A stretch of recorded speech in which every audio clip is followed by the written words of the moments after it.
안녕하십니까. 지난 편에서는 무상대중교통의 필요성과 효과에 대해서 말씀드렸습니다. 이번에는 무상대중교통을 실시하게 되는 데 따른 문제점과 과제에 대해서 생각해 보도록 하겠습니다. 제일 첫 번째 문제는 뭐니 해도 재원 문제입니다. 제가 통계청 조사를 살펴보니까 2018년도 운수업 조사에서 택시를 제외한 시내버스와 지하철의 매출액이 약 연 10조 원 정도에 달하고 있었습니다. 이것을 우리나라 인구수로 나누면 1인당 19만 원 정도에 이르게 됩니다. 여기는 택시나 철도, 항공요금 같은 것들은 제외되어 있는 것입니다.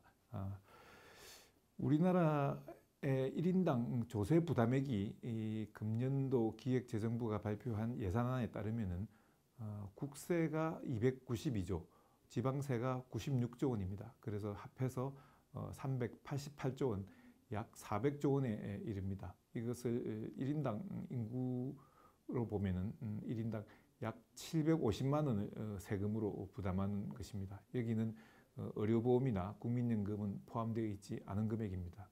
그렇기 때문에 1인당 약 20만 원, 많이 잡아도 30만 원 정도의 부담을 추가하는 것은 연간 750만 원 세금을 내는 데 비하면 큰 금액은 아니다라고 할 수 있고, 또 우리가 세금 중에서 소득세라든지 유류세, 또 뭐 자동차에 대한 개별 소비세, 또 모든 주민들이 공평하게 내는 주민세, 이런 것들을 적절히 잘 조합을 한다면은 큰 부담은 아니 된다라고 저는 생각을 할 수 있습니다. 그리고 또 기존 예산 중에서 저소득층에 대한 교통비 보조라든지 또 도로 건설에 필요한 그런 예산들도 이쪽으로 돌릴 수 있기 때문에 재원 대책은 우리나라 재정 규모나 국민 경제 규모를 볼 때 큰 문제는 되지 않을 것이다 라고 저는 생각합니다. 두 번째 문제는 교통 수요가 급증하게 되기 때문에 여기에 따른 차량이라든지 인력이라든지 주차장이라든지 하는 그런 것들을 대폭 확충해야 되는 그런 문제점이 있습니다. 특히 이런 부분들은 차량 같은 경우는 선 투자가 필요한 사항이고, 또 출퇴근 시간 이외에는 유휴 자원으로 남는 그런 문제들은 남아 있겠습니다. 그러나 우리의 경제력이라든지 이런 것들을 감안할 때 이 정도 수준들은 충분히 감당할 수 있고, 또 우리의 삶의 질을 개선하기 위해서는 이런 과감한 투자가 저는 필요하다고 봅니다. 또 차량이라든지 또 운수업 종사자들 인구가 늘어나는 것들은 어떻게 보면 고용이 늘어나고 또 우리 생산이 증가되는 그런 효과가 있기 때문에 경제적으로도 또 바람직하다라고 할 수 있겠습니다.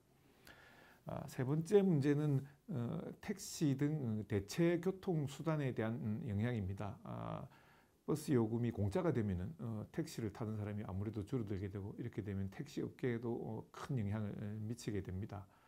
제가 생각하기에는 택시 요금도 적절한 수준으로 인하해 가면서 적절한 수요와 요금을 결정하는 그런 연구를 해야 될 것이고, 이에 따라서 택시 업계에 대한 보조금을 지급하든지 하는 형태로 해서 장기적으로는 택시도 준공영제 같은 그런 형태로 변화가 되어야 하지 않겠나 하는 생각이 들고요.